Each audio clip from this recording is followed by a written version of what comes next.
Pretty uneventful week, right, guys? Yeah. Yeah, dude. Not much. Not much is going on. I haven't even checked the market, so I'll have to do that after this chat. Yeah, no, nothing to Just look at really. Yeah. yeah. Just I would your just usual. Stable as usual. Yeah, I would just throw the computer out the window. But I think we can dive in here. We got Skiz here, and we're gonna spend some time with him, probing him with some questions, get to know him a little better. But first, I thought you do the usual, like going through the updates, going through what's been going on. The elephant in the room, the market. Like we're seeing like the huge deleveraging of the global markets. That's all, and huge high inflation. It's been up only in the longest time, and obviously, like you could almost, at least for me, I don't know how you guys feel. I could literally hear the voices disappearing from like Twitter and Discord, like as the week went on. It just felt like ghosts started to like kind of appear. I don't know how you guys felt, or maybe that's just all in my head.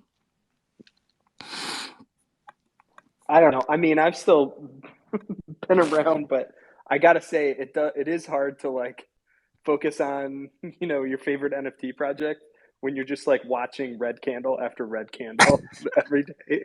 Like I I feel like I've just been staring at the charts on and off, and rather than like staring at OpenSea in my free time. Yeah, I'm like loving all the NFT NYC jokes for next week. Just like, is anyone still going? Like, your portfolio's down 90%. What do you do when I like roll up next week? And I think you had a funny one, Horn Dog. It's like where you have to call a grown man Horn Dog. You haven't done your version yet, or what? No. I'm just enjoying everyone's. I saw Andrew Wings. I saw Faroks. Everyone's playing on their it's been hilarious because everyone's just playing on their own kind of stereotypes, which is awesome to see. Yeah, it's pretty entertaining. I do wonder, like, ideally, whatever this relief rally is we have today, like, just let it last like 2 weeks through NFT NYC, just so like just to keep the vibes a little even. Like, so the whole conversation isn't just like, oh my God, have you checked the charts today? Yeah. Because that's already going to be the conversation the whole time, but it's only going to be worse if there's like no relief whatsoever. I know. Give us at least like a fake false hope Yeah, rally for next just give week. me Just let us pretend exactly. to be happy, like fine, and then Bitcoin can dip to 14K after that. It's fine. We know it's Yeah, coming. Just at least like get us up to like 23 and just let us be happy. right. Just rug us next weekend. Not, like after everything's over, we've already spent the money, Yeah. we've had our fun in New York. Totally. Then, yeah, pull the rug out. Horn Dog, there is like 0% chance that I'm calling you Horn Dog in real life. Like, there's no way that's happening. Well, I think it was Thanos was saying, well, at least you go by HD already. So, like, Yeah, we'll go with HD. I'm not trying to go to jail. Oh man. So I'm glad we can laugh during these crazy market times. But yeah, Retro, you've been hard on work on your stuff. I don't want to spill any alpha, but all I can say is like Retro's been working on some really cool things related to his kind of like pet project with gaming and Cool Cats. I don't know if you're still keeping that tight to your chest, or if the red candles kind of discouraged you and you just set everything on fire. No, I could never do that, man. I could never do that. No, I'm almost done, to be honest. Quite honestly, the only two things I'm thinking about doing is seeing if I can transpose the Cooltopia music and get it 8-bit somehow. And then currently, I'm only using my pets, so I only have 2 pets. I have a water pet and a fire pet. So I want to do it to where you can get all 4 options out there. But it's essentially a Tamagotchi Game Boy game for cool pets. And you're welcome into Cooltopia. You get to use a Meow Boy instead of the Meow Pad. So I've sent some people the alpha. I've sent it to Zupa. I've sent it to to Goodnight. I sent some to Skiz as well, and then Bex and some of the Cool Cats team. I've shown them as well, so everyone's hyped about it. I really want to get it going. Would be really sick if I could get it done before NFT NYC, but it's coming close, you know. But if not, hopefully I can coordinate with them and get a really sick contest going. That'd be really fun.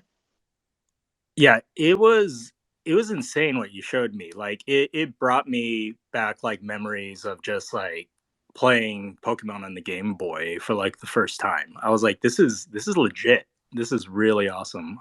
So yeah, I know you're working on the 8-bit music. That's just going to be like icing on the cake, and I can't wait for you to like share that with everyone in the community. It's going to be sick.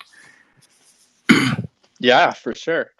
And then my goal is, you know, if we can make it super accessible, and like, you know, I'm able to, you know, work it out with the team so that, you know, we could get multiple copies going for people. That'd be great. You know, even if it costs, like I really don't mind at all. And then if not, of course, I do have the option to play it for free and on your phone / computer. So that's always an option too. So you can experience it like that. So, and you could, of course, also just grab the ROM itself. So there'll be plenty of options for accessibility. That'll be awesome. Oh man, that brings back memories too. ROMs, like taking the Game Boy game, playing it on a desktop. That'll be awesome. Dude, that was yeah. That was the first time I played through Pokemon. I think I played Pokemon Yellow.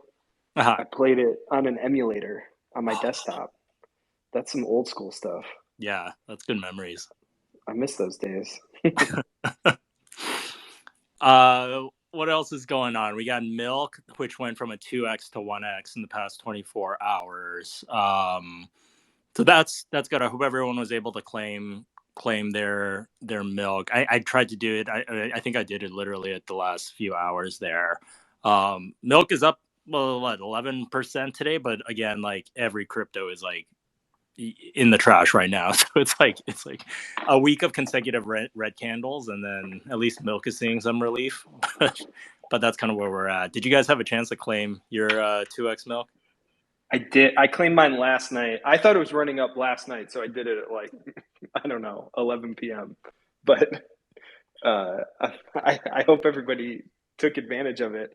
I haven't seen this, but I have seen others say elsewhere that just like 15 minutes ago, a 10 ETH purchase of Milk went through, pushing it up 45% on the day. So other people are bullish on the happening, as it were. I like that, the happening of Milk. Yeah, let's get some BTC mechanics up in here. Fixed supply, happening right? every few periodic periods. That'd be sick.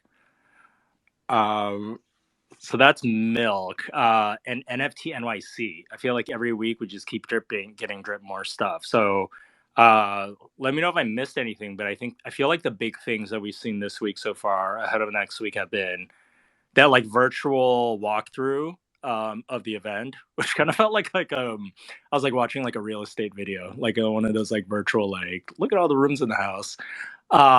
There was the Cool Bus, which was like that giant blue bus, which like we've got to be able to take a joyride on that, right? Like around the city and go see the projected cats. Like that's all I'm saying. That's all I want. Can that be one of the prizes? And then, dude, yeah. Like, is it a tour bus / party bus? Because that's like what I actually need.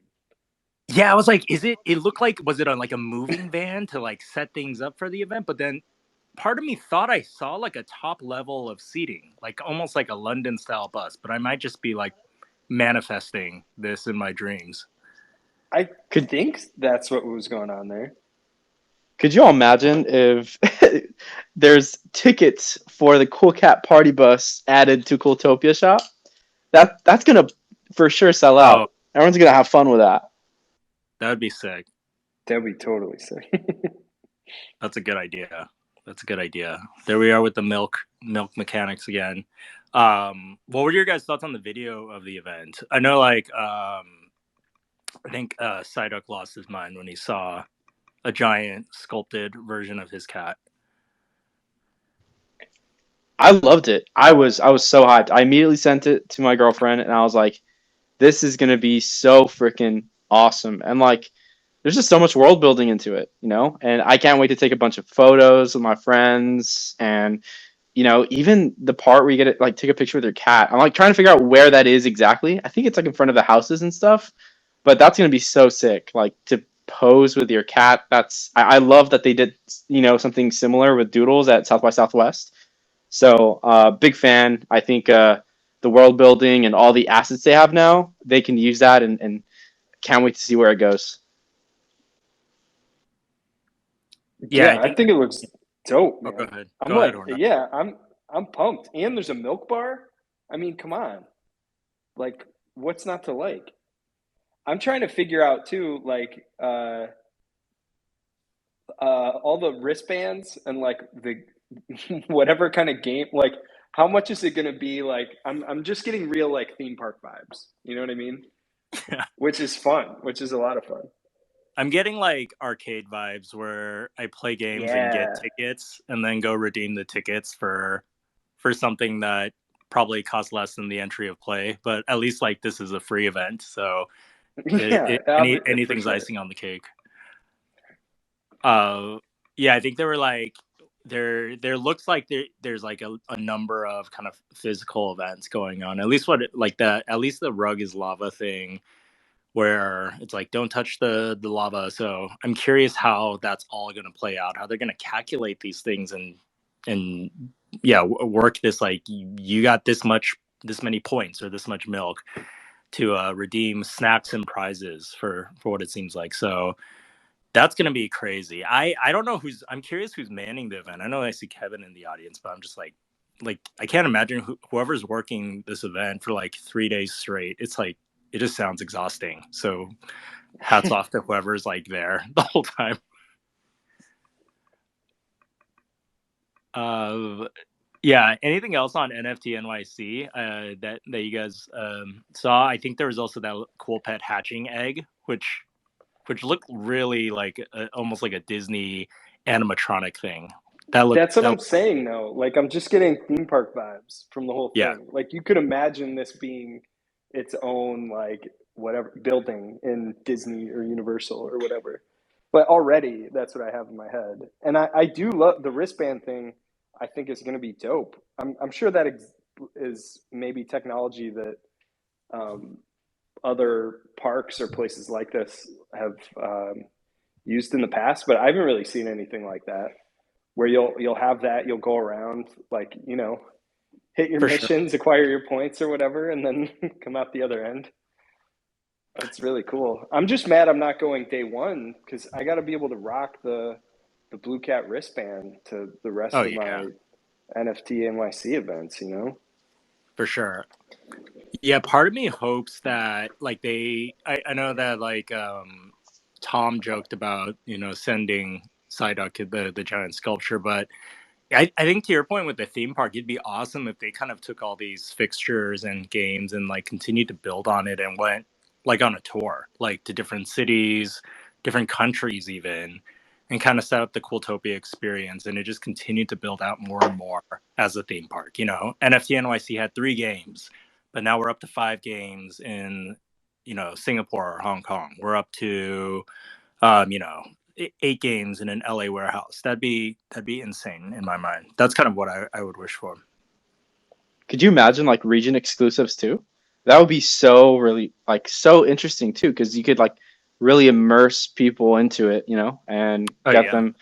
You can probably see if there's like a similar maybe landmark in Cooltopia that exists or was inspired by the region that it's visiting.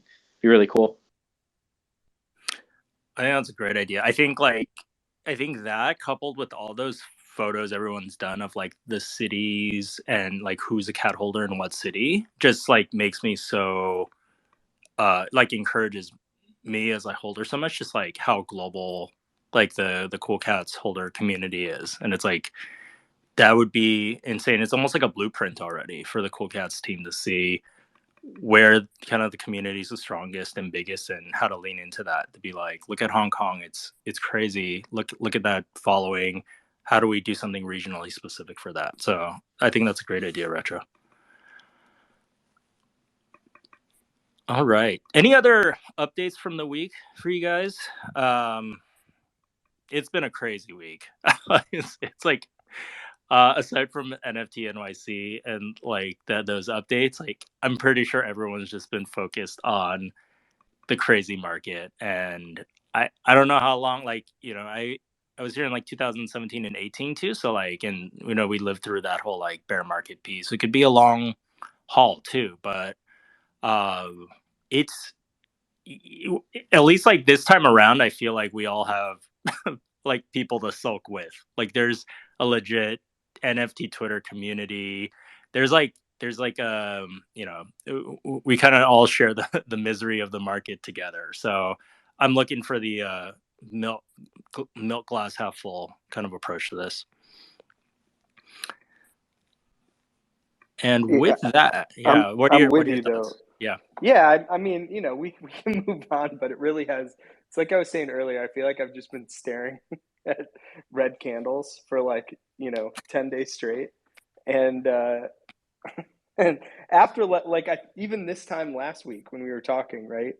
Like I was like finalizing some of my New York plans, like just thinking about like, oh, what I want to get up to, and then since then it's just been like red candle, red candle, red candle. So all you're thinking, and you're reading everybody's like pep talk tweets and stuff. Yeah, where it's like, man, this is like the very front edge of what's probably like a at least months long grind of sure. of bad numbers. So, but here we are already, like, you know. Yeah, and to trying your point, pep each everyone's other like, I don't think we've gone this long without a relief rally. This is this is a long down only approach. But Yeah, I well, guess the good news is we're back. yeah. We're back above 1,200 right now. So, you know, Awesome. everything's gravy. So bullish. Pure What are you guys euphoria. doing? What else are you guys doing for NFT NYC? Just so I get a sense. Like what kind of events?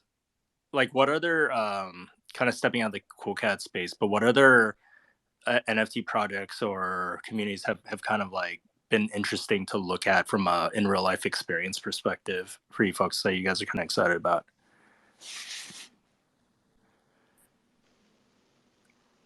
I'll let Retroquility go. I mean, honestly, the only thing I have firm plans for are I'm going to the Moonbirds event on Tuesday.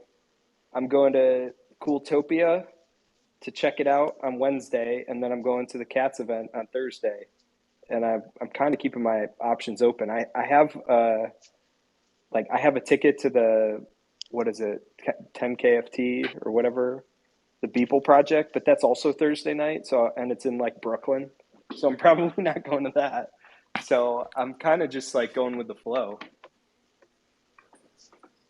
What about you, Red? Yeah, I'm not too sure if I'm doing too many things really. I have a group of friends and we all play like Super Smash Brothers and other video games together. And we got an esports lounge, so we're all meeting up. We're gonna have a little tournament. Super excited. Yeah, we have dope, dude. It has a bar too, so if any of y'all are interested, feel free to hit me up. We're always looking for more people to play with, and we play almost daily. We just finished the tournament not so long ago, and it was fun. Yeah, for sure. We we do Smash Ultimate the most, but there's more fighting games coming up. There's a Capcom fighting game, love it. But yeah, so that's going on the I think the 20th, and then I'm going to the mega. I say mega because it's so many projects collaborating, but the Whiskers, Starcatchers, Letters, and Sprite Club. That'll probably be fun. Yeah, for sure. It's a beautiful place. I found out about that way too late, but that looks cool. And then, of course, Cooltopia. So that's pretty much it for me. But I mean, we'll see what's up. You know, it's my first time in New York that day or that week. So I'll be super excited to see what we do. Some touristy stuff on the side. First time, man. Yeah. Yeah. It'll be my first time exploring New York. I've been plenty of times, but like not long enough to really do any touristy stuff. So,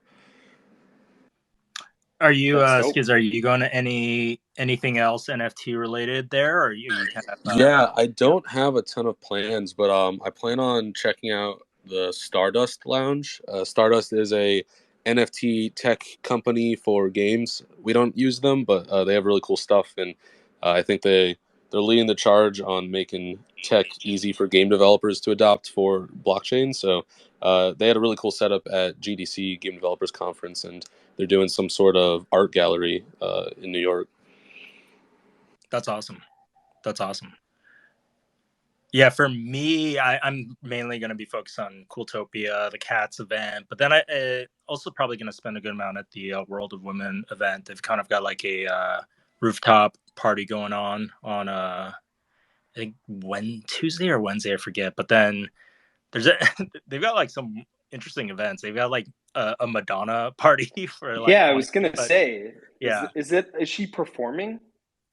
I don't know. It said Madonna's gonna be joining us on the dance floor. So I'm like, is she just like there? Is she like is she gonna be like a Paris Hilton, Kim Kardashian shows up at the club and like is an influencer, or is she actually performing?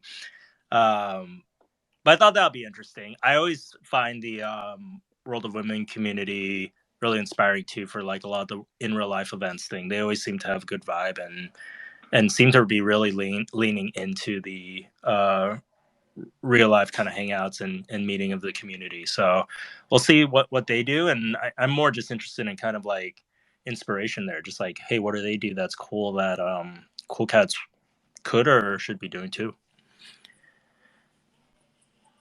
Yeah, it's dope. Zoop, what else are you doing? What else are you planning on? Because I know you're going. Zoop, you going? You haven't said Can you guys hear me? Yeah, we can hear you. I think. Hello? Yeah. Hey. All right. Yeah. Zoop is having audio. I guess Zoop's having issues. Hello? You're we lost you. You're underwater. Is it bad? It's pretty bad. Is the phone in your pocket? Yeah, one sec. Sounds like you're with Tepnu down there, man.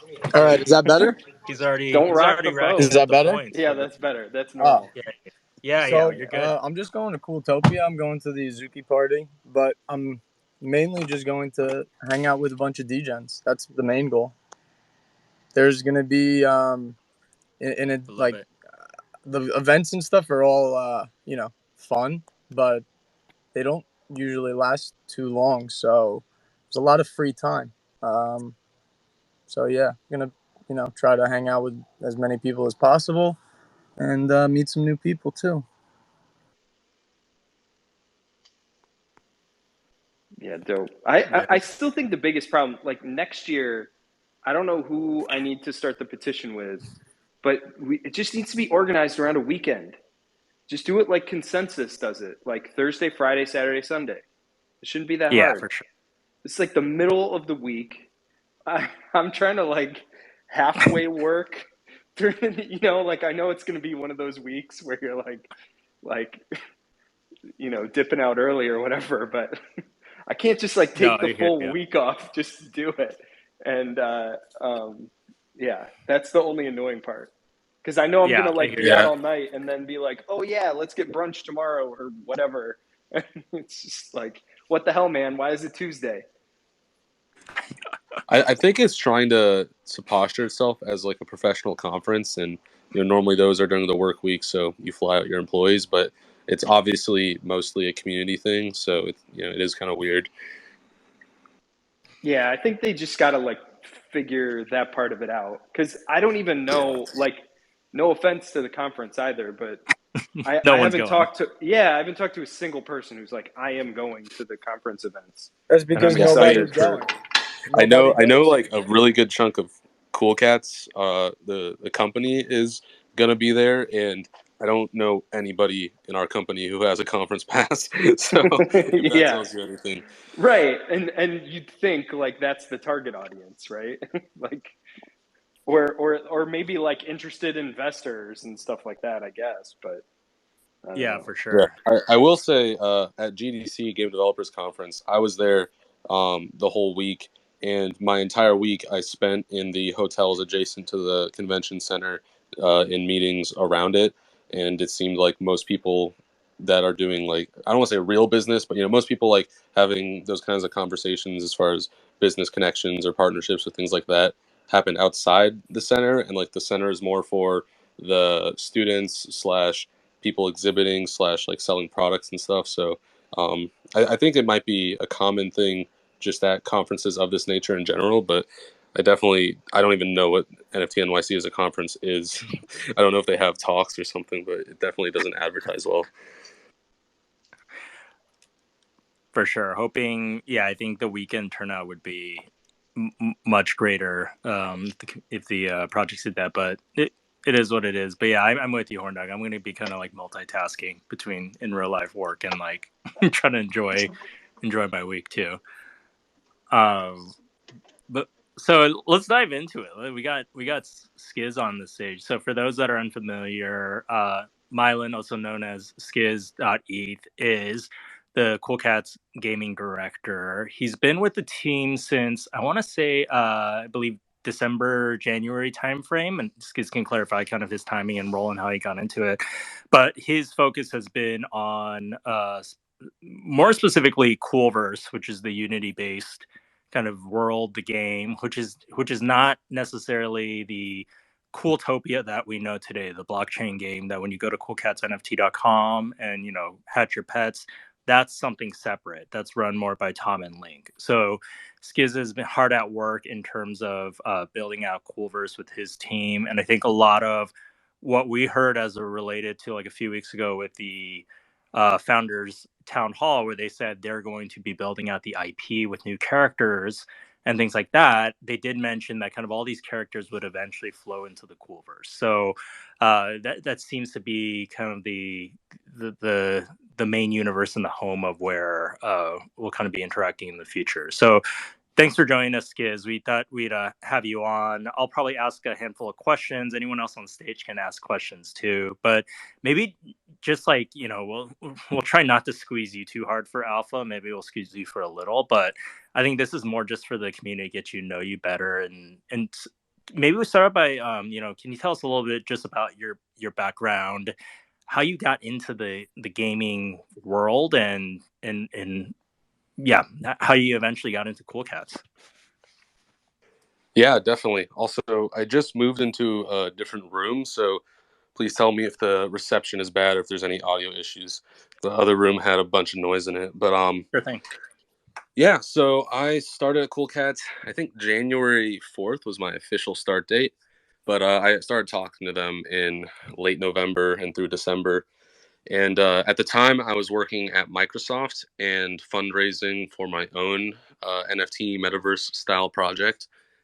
And I think I reached out to Tom about a smart contract optimization type question because he was very public in being a open source with things, and being a good resource to the space overall with that. And so I think he like asked about blog posts he could write related to smart contracts or something like that, and I DM'd him, and for some reason his DMs were open at that time, so he responded, and just as a kind gesture, I was like, thanks for the info. If you ever need help on anything gaming related, let me know. And so they turned out they did, because they wanted to pursue larger gaming stuff, and they obviously they've done lots of innovative stuff with the blockchain gaming space, but they needed somebody who had more domain experience with game engines and managing interactive teams and things of that nature. And so it was either build my own NFT project from scratch without a whole lot of experience in the NFT space, having to create some valuable IP and then build a community around it, or join the best project in the space and do that with them. And so for me, it was a no-brainer as a game developer. It's like, come into a community with all these people waiting for an amazing product, or try to build it absolutely from scratch. And so that's how I got started with them. But before joining Cool Cats and before that, I worked at Microsoft.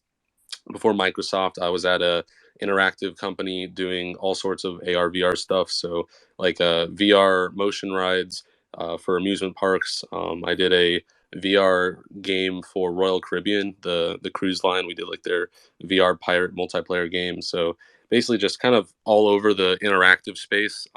I started my career a while ago in the game industry at a bunch of indie companies, and to be honest, the game industry is just not a kind industry to to its lower level employees. So it's kind of known as as not treating people the best, and it's very competitive. And so I quickly moved to AR/VR, which is using all the same tools. It's using game engines like Unity and the same pipelines, but a little bit better as far as the cushiness of jobs. Gotcha. So how did you like? What kind of games did you play growing up? Like, where did you find inspiration in gaming that actually made you think, "Hey, I want to do this full time. I want to make this my career"? Yeah, so I growing up, I played a bunch of Game Boy. I think Game Boy Color was my first console, I believe. That or GameCube. No, I had an N64. Sorry, I'm getting it all mixed up so long ago. But yeah, early games were Pokemon for sure, Mario Party, just all the Nintendo classics, Mario Kart. I think Smash Bros. 64 was my first fighting game, and then after that, I matured into PC gaming and played a ton of Counter Strike 1.6. I kind of skipped CS Source, and then when CS:GO came out, I got super into that. And so I think since I got onto PC, I've basically just been obsessed with competitive games. So stuff like Counter Strike, League of Legends. There's others I'm forgetting right now, but I'm not very good at any of them. So, but that's been my focus, I think, as far as playing games. I remember the Counter Strike days; those are classic. I feel like that's a seminal moment for a lot of people's childhood. Uh, for the and obviously, like, you entered the world of traditional gaming. How do you make that mental shift to say, I want to shift into blockchain gaming or get involved with NFTs? Because that's kind of, I mean, I see kind of a path, but I'm just curious, why didn't you want to stay in traditional gaming and wanted to move into this more newer kind of realm? Yeah, so I think I first started really seriously looking at utilizing NFTs in blockchain tech when I saw the amount of money flowing into the space. And that sounds a little, I don't know if that sounds malicious or not, but it seemed like it was giving game developers an opportunity to have a lot more freedom and to take things to the next level. Whereas traditionally, you'd have to have all sorts of connections and be pretty high up in the industry to even be considered for amounts of money that were going into game projects at the time. And so that was when I started looking at doing my own project in the space with that, because I thought like I can really make something powerful here. And then when I, as far as like just the tech in general and why I thought it would be good for games, in my mind, play to earn is not a new concept. I have a friend who bought his first parking garage by mining and selling RuneScape gold, and now he's like a real estate mogul in Canada. I like people have always spent real world money on in-game items since there's been multiplayer games, and it's just been kind of sketchy and gray market, and most of the time not above board as far as the terms of service of games, and that for good reason. There's lots of like legal liabilities with selling World of Warcraft accounts and things like that. But overall, it's like this is not at all a new concept to me. And seeing how blockchain it was being used with NFTs early on when I started first seeing stuff about like CryptoKitties, and then seeing how people started to like make that shift into gaming, it just made so much sense to me. Like, why are these tools not open source with commonly adopted standards? Why are they sort of siloed in the developers' hands? Like, if you make a great experience, then it should benefit everyone to have like open trade between your items and other ecosystems. And so I think like observing MMOs and playing them myself, and CS:GO skins and all sorts of in-game items, seeing that capability of blockchain just sort of giving players more control and more ownership was just like an easy thing to grasp for me. Yeah, and I sometimes see your posts where you kind of talk about play to own as the concept versus play to earn, without like spilling too much details. Is that kind of an ethos you're kind of bringing into the Coolverse and just kind of how you're approaching gaming going forward? Yeah, I mean, I hate adopting terms like that in general because I feel like it's so easy to get negative associations developed with terms like that. Like, I know the game industry scoffs if you say play to earn without any second thoughts. But as far as like what play to own stands for, to me, what that means is that you're playing a game for the gameplay, and you happen to have ownership and control over everything you do in the meantime, and that can have value if the community and the other players deem it to have value. And so rather than play to earn sort of having the connotation of it's meant for earning, play to own to me says it's meant for gaming and for fun, but then it has that added layer of depth as far as ownership and what you can do with that. And absolutely, I'm adopting that. I think it should be adopted in all games, to be honest. That's great. That's great to hear. I'm so curious to hear just too, like, as you joined the team, like you mentioned, you talked with Tom and folks, and you came on board. I think one question the community kind of has that we've kind of like softly asked about is like, why are there two games? Like, I know we have the Solidity end and the Unity end, and I know there's probably a lot more details you can't share right now. But is there anything you can just kind of share around like the reasoning behind having multiple games as opposed to kind of consolidating it into like a single experience? Yeah, sure. I mean, one thing I don't think people really realize is that games take a long, long time to make, and a lot of people and a lot of resources. Even like small scale games, like you look at a game like Fall Guys, if you guys are familiar, that the team who made that spent years with 15 people, and I think it was like, I mean, estimated, like $10 million to make that. And most people would look at that and say that's a basic game. That's not something that's complicated. It's nothing like Call of Duty or World of Warcraft, right? And so I think a lot of people in the space, not being game developers, which I don't fault them for that, they don't really understand the scale at which these things need to be executed and with precision as well as with the amount of time and planning that it takes. And so as far as the Solidity versus Unity game, I think the experience we have now with the Pets game is more of a narrative experience. There's not a whole lot of interactivity, and I think it's amazing at executing on what it was set out to do. But it's definitely laying the groundwork as far as the blockchain tech, so that when we have a fuller interactive experience that my team's working on, we can merge the two and have them. I mean, I don't see them as separate games. I see the web being like our first step into the tech that's required for a full game, and what I'm working on just expanding into the interactive realm with that, and then utilizing that same tech to sort of bring Cooltopia to life. Does that answer your question? I'm sorry. I know that was like all over the place. No, that totally answers it. I think, yeah, it sounds like, I mean, the reason there's kind of two games is they'll work in tandem, and also the Unity piece does take a lot longer to develop here. I guess for those uninitiated to like the difference between Solidity and Unity, knowing Solidity is kind of more tied to, the blockchain gaming that we've kind of seen. Unity is usually tied to kind of more classic mainstream gaming. But I guess in your words, how would you kind of describe the difference between the two? And what is it that with Unity you feel offers like a unique experience over what we've seen so far? Yeah, well, the way you can think about it is Solidity's really great for coding pure code.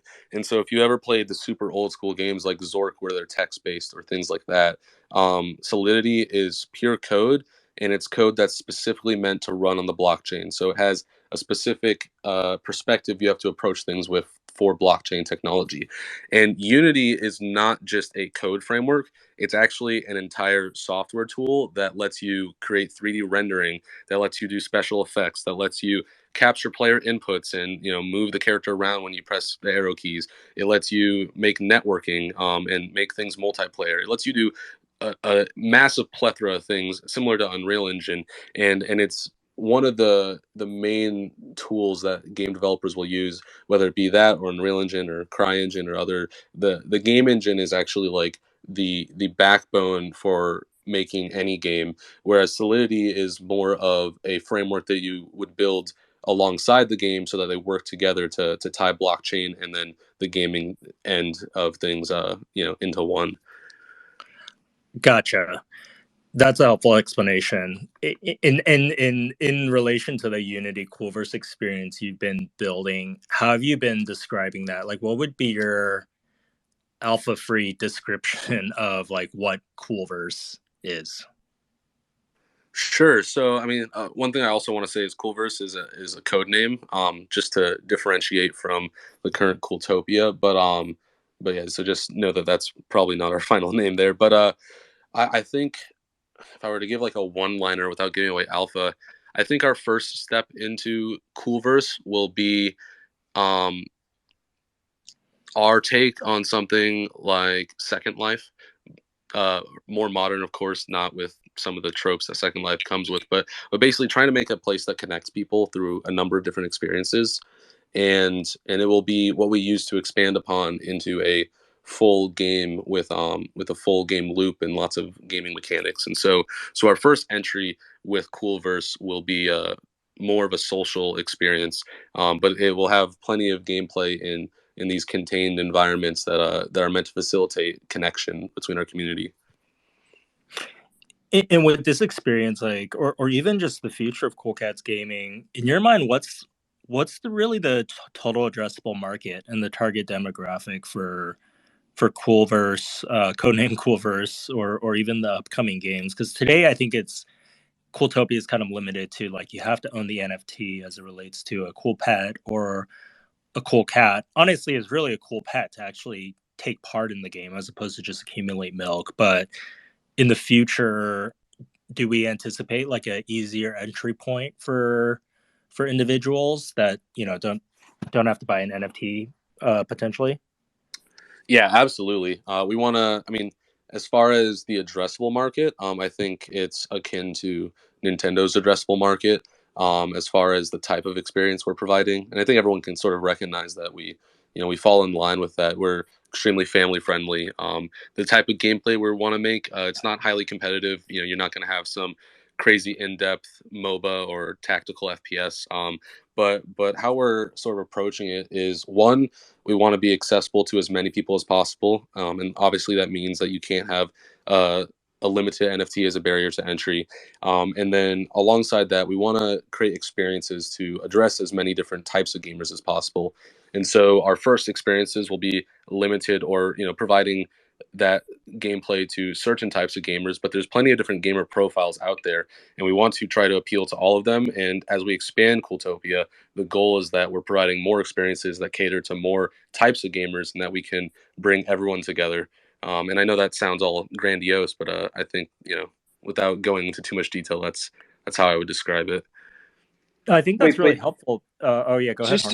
I just want to clarify that it's not going to be a tactical first-person shooter, because that's what I've been banking on. We spent months working on that, but after doing some market testing, it just, no, I'm kidding. Yeah, no, it not at the current moment, but I love tactical FPSs, so if I can find a way to make that work in a way that makes sense, I will probably do it at some point. Yeah, I'm just imagining like Lil Chugs, like equipping him with a I don't know, milk gun of some kind. Yeah. Yeah, he'd be like the odd job of GoldenEye, where he's like all short. He's got to cheapen it. Right, really hard to target. For real. Yeah, I mean, one example though of that is I think, I forget who in our community, I think it was D-Dot maybe, was saying that we need like a snowball fight game, and the way we're building right now, I think that's something where, like, obviously we'd have to custom develop that, but the goal is that that's not a separate game, that's built into Cooltopia, into the Coolverse code name, of course, and however, whatever direction we want to take things, we have the ability to expand with a snowball fight if we find that a lot of people want an FPS game, or we have the ability to expand in whatever direction feels right for the community and for our player base.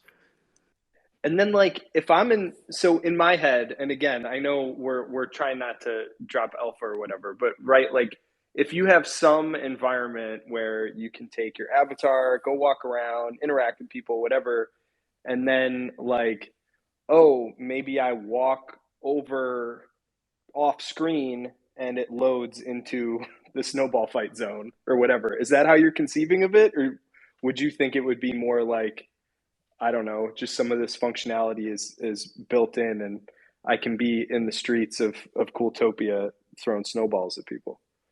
I think what you described the former is more accurate. I mean, as far as technically how you'll like access different parts of the experience, I think that just depends on what's best for that part of the experience. So maybe you'll walk up into an area that's meant for snowball fights, or maybe you'll queue into a competitive snowball fight match with Elo, or it really depends on how. Yeah. And keep in mind, this is not at all something No, that we're no, doing. I know. So, That's but, a so really hilarious thought. Like yeah, but I getting think like matched for competitive snowball fights yeah, with your are you, cool cat or whatever. are you going to be number one on the snowball leaderboards?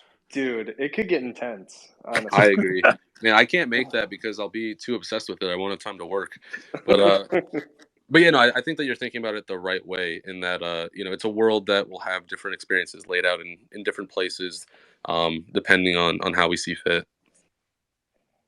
That's I thought awesome. one point that you mentioned was super interesting, Skiz, because I think a question that's always out there for whether it's blockchain gaming or regular gaming is like, how do you make a game that people enjoy that's actually fun? But I think what you said was very insightful in terms of understanding like the different personas of gamers out there and really creating games that are tailored to specific audiences as opposed to like a one size fits all thing. So do you kind of foresee that in the sense of mini games all kind of incorporated in a single experience, or are we really talking about like different games in the future? Full-fledged games, yeah. Sure. So I don't think we're talking about different games, because I think one of the things that we really want to go for with the kind of empowerment we can do with blockchain is making everything that you do useful for somebody else or for some other purpose.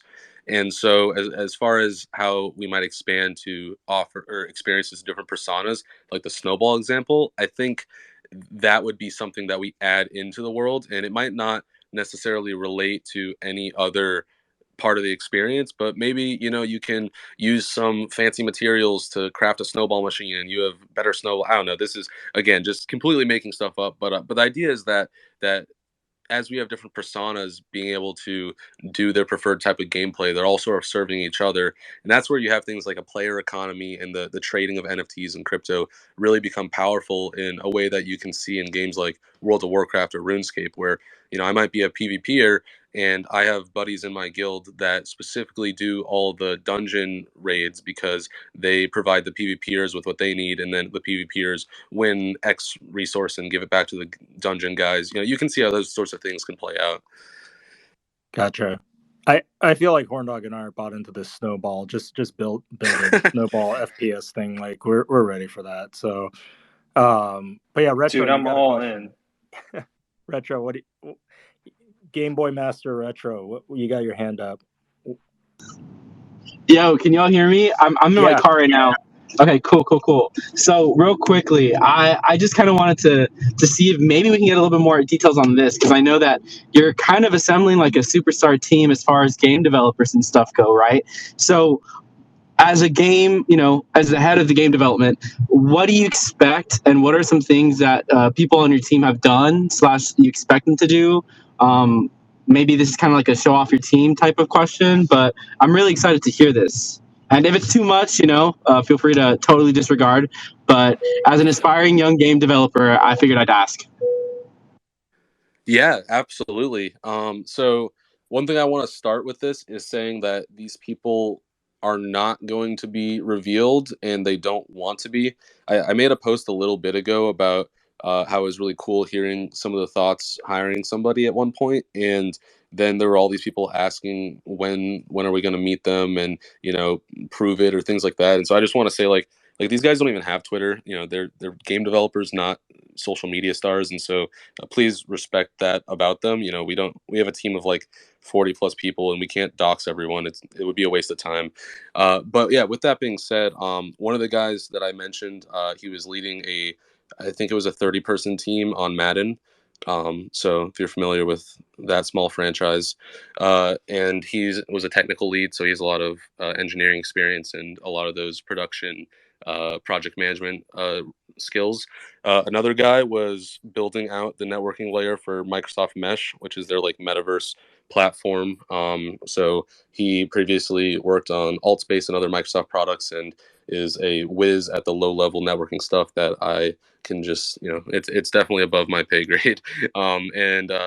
And we have some other great people who have worked on characters or art assets for some really large animated series or game franchises, and we're looking to build up our team even more. But those are just a few, I guess, that might sound cool.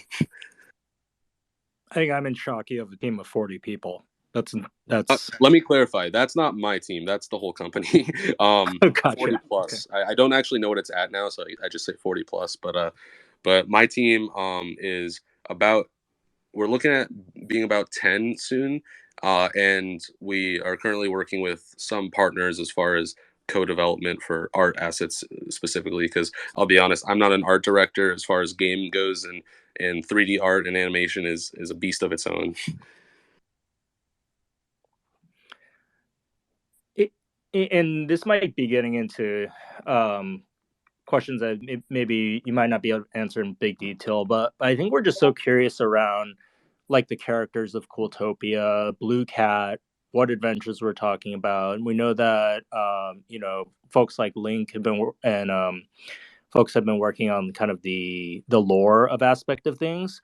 So what do you guys do as a team to ensure that there's kind of a cohesive feel, story, and kind of richness of character across all the different mediums, whether it's NFT, Solidity game, or Unity game?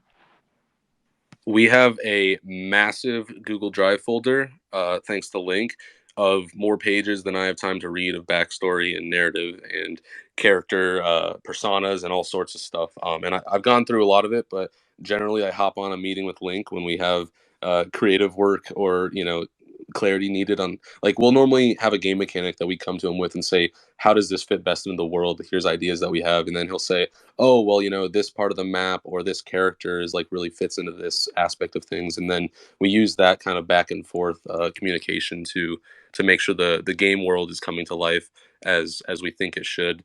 And I'm pretty sure everyone else also leans into that same sort of database of information. That's awesome to hear. If you can invite Horndog and Retro to the Google Drive after this call, that'd be great. Thanks. Yeah, no big deal. Might be a little too much alpha in there.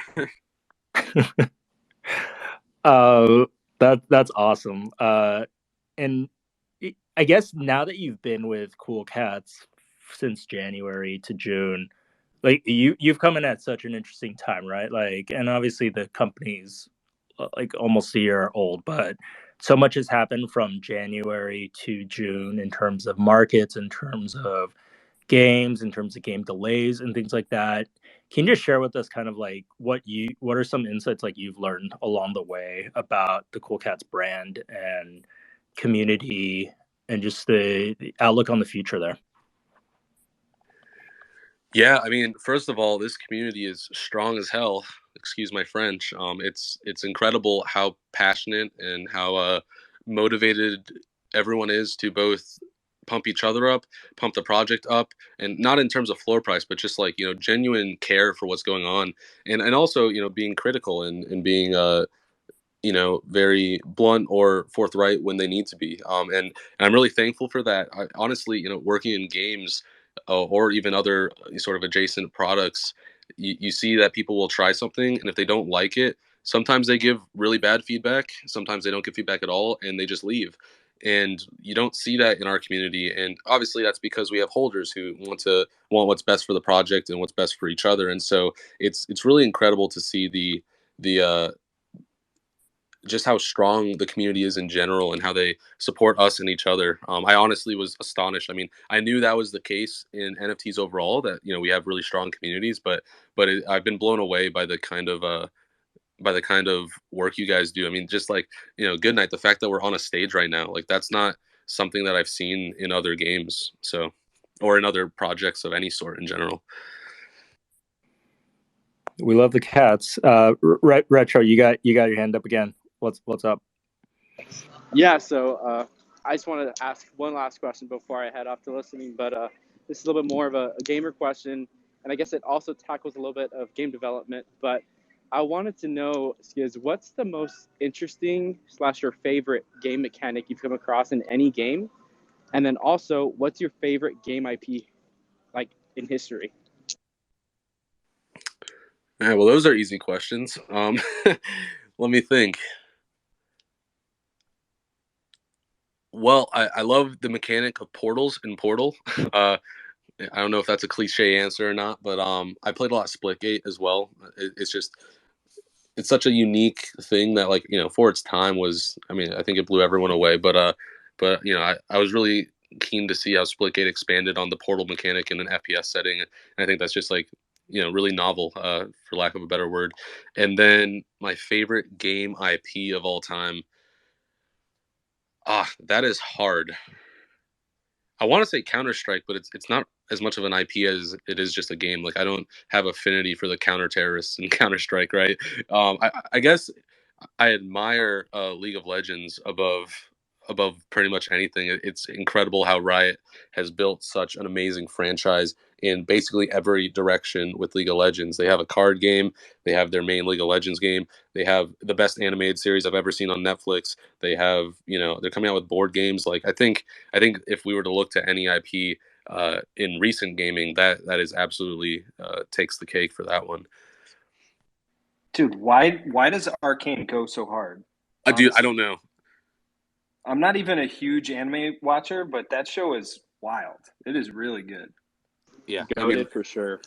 I think it's really interesting, and you guys can look more into this on your own. But if you look at the World of Warcraft movie, they outsourced it, and I'm not trying to attack Blizzard at all with this, but it seems like they didn't have the creative control that they might have wanted, or maybe it was rushed or had budgetary constraints. Whatever it was, the World of Warcraft movie didn't really meet expectations in expanding that world, and I think it's really interesting to observe the differences between that and Riot with Arcane. I mean, Riot obviously takes their time with things and makes sure they do it right. And obviously, it showed being. I think it was the number one show on Netflix, beating out Squid Game at the time. So yeah, it's incredible.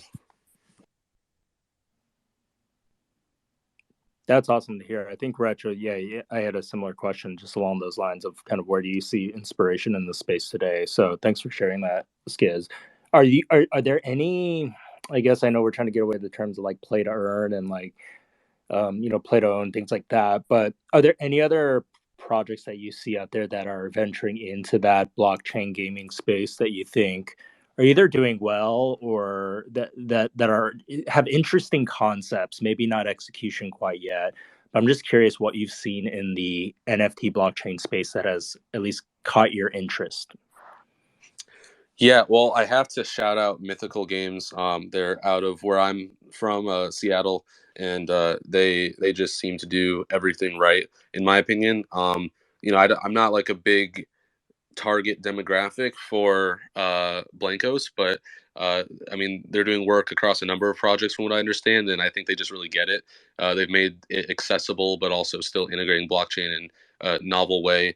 And then I think as far as like looking forward, Gala Games obviously has a stacked lineup, and so I'm really interested to see what they do. Big Time is looks really high quality. I haven't had a chance to try it, but they seem to be on the right path. I mean, honestly, I think we're really early. I mean, everyone keeps saying that, but I haven't seen a lot of like killer games that have made sort of a full circle in becoming a large successful game using blockchain. So I think time will tell, but I think those are honorable mentions. Oh, also Skyweaver, made by Horizon Blockchain Games. It's a cross-platform mobile and desktop card game. I'm into card games and stuff like that, and they've done it in that it's not pay to win, which other blockchain card games I think kind of miss the point in that. Like, I don't want to have to pay 30 grand for a competitive deck, and Skyweaver has kind of nailed it on the head as far as how they do that. So I really enjoy that as well. Writing all those down right now just to look into those. A lot of those I haven't heard of. So that does raise a question for me. Like, Skiz, do you think we'll see more games coming out that are kind of just like like a fork or a skinned, you know, free to play type game where you can pay to unlock, and just like, because it seems like some of those things there might be something sort of half built or already built already, especially if you were just like slapping new IP on top of it, that I'm kind of surprised we haven't seen more like that. And I don't have a great example of like exactly what the game would be, but we've all played the games online, whether it's like, or on your phone, like Clash of Clans even, where it's just like you could imagine all of that being tokenized in Yeah. some way. And Yeah, and I mean, but and seems like it would be lower effort than like building something ground up. yeah, I mean, first of all, I think you can call it what it is. There's a lot of copycats. I've seen, Yeah, I'm not yeah. going to say any names, but I've seen a number of the most successful mobile games. Um, I mean, and the thing is, like, they weren't copied for blockchain. They've been copied since they were successful, and blockchain is just a new iteration of copycats. And I mean, to some extent, like every game takes inspiration from something else. I'm not going to act like we don't have videos in our documents showing mechanics that we want to emulate because we think they're really great. But I think the line that you have to draw is like, are we taking a step forward with the mechanics and the IP and expanding on this in a new way, or are we literally reskinning a game and adding tokenomics for the sake of monetary gain? And I think one thing that we've seen really early is that monetary gain drives a lot of the value proposition in the early blockchain games. And I mean, all power to them. That worked. And in the early like days of how that was explored, like it was very successful and really novel. And I think we're not seeing the end of on-chain games, but one thing that I firmly believe as a gamer and as a developer that is, I guess, a little newer to the blockchain space than others, is that like you can't make a good game with 10,000 people playing it, and you can't make a good game that costs $10,000 to play. And so obviously we want to reward the people who have made those investments and been early in as many ways as possible. And we have so many plans on how we can do that, and how we're going to do that. But we also have to make sure that little Timmy, 12 years old, can jump on the game and start playing and feel this euphoria of like mining their first tree in Minecraft or getting their first headshot in Counter-Strike or whatever it is. Like if you don't have that, you don't have a successful game, in my opinion.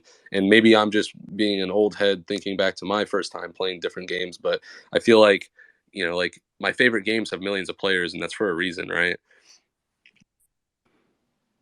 Yeah, we'll give little Timmy a break and not shoot him with the snowballs. But I think that's awesome to hear there. One last question I had, and then Horndog, if you have any other questions, feel free to ask. But what are we gonna do about milk, Skiz? We always theorize on on this spaces, kind of like burn mechanics for milk, fix market cap of milk, and things like that. But just curious to hear your thoughts in terms of. I know it's not super popular to talk about cryptocurrency prices right now, given the state of everything. But what are your thoughts on kind of where milk has trended and how to get that to a usable and utilizable kind of space? Yeah, well, first of all, I just want to say I'm not at all the most knowledgeable in the company on milk, so I don't want to talk as I'm some prophecy, but or sorry, prophet. But as far as how to address milk, I think obviously we're taking steps to create new milk sinks. I think overall it was just the scope of the pet game, wasn't clearly defined, and we were trying to meet a market demand in a way that we could have executed better on, and I think everyone understands that and can see that. But as far as moving forward, how I've seen it for the future of the game that I'm building with my team is that we'll make milk an earnable and usable in-game currency, and we'll scale the pricing of things and how we utilize it in the game based on the active supply when we're ready to launch the game. And so its direct utility in the game will be correlated with the gameplay mechanics, and in that that one, there'll be immediate utility for it, of course, but also we'll make sure that we're not flooding our next ecosystem with an abundance of items that are devalued or an abundance of currency that's devalued. And so I mean, like I said, there's other people smarter than me also tackling this, but as far as how I handle it with what we're building in the game that I'm working on. I think we just want to be mindful of what the current supply is and how people will be utilizing it, and that's where a company like Machinations comes in and also helps us define those mechanics and how they'll feed into each other and make sure it's sustainable. Yeah, I think that that was the name we were looking for last week with the spaces, Machinations, and we were trying to kind of understand a bit how CoolCats interfaces with it. Like do you guys collaborate with them whenever it's launching a new game feature, or is it around the tokenomics of Milk? I guess if you can just share a bit on that partnership and that relationship, and maybe some examples just in terms of like how they've been helpful in terms of guiding you guys in what they do. Sure. So as far as I'm aware, I don't know if we actively interface with them for the blockchain game. I honestly am not the person to ask about that because I'm just not in that world as much. But I know that for our game mechanics for the Unity game that we're building, Coolverse, we will and have been sort of going back and forth as far as designing the mechanics in their systems to test their feasibility and sustainability. And so I don't know exactly the extent that we work with them currently, but I know that as we get closer to the launch of Coolverse and its game mechanics, we're going to be deeper in conversations with them about that.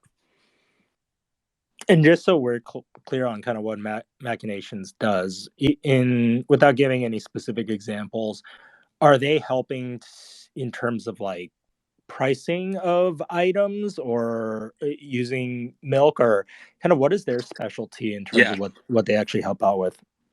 Yeah, so they cover the full stack of anything that interacts with the game economy.